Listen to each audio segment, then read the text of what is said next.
Nagbabala si Acting Justice Secretary Frederick Vida laban sa sinumang tutulong kay Senator Bato de la Rosa na magtago o umiwas sa batas kaugnay ng ipatutupad na ICC arrest warrant laban dito.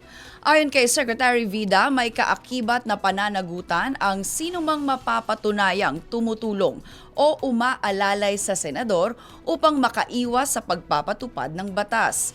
Kasunod ito ng pahayag ng Department of Justice na enforceable na ang existing ICC warrant laban kay De La Rosa, kung saan inatasan na ang mga law enforcement agency gaya ng National Bureau of Investigation at Philippine National Police na ipatupad ito.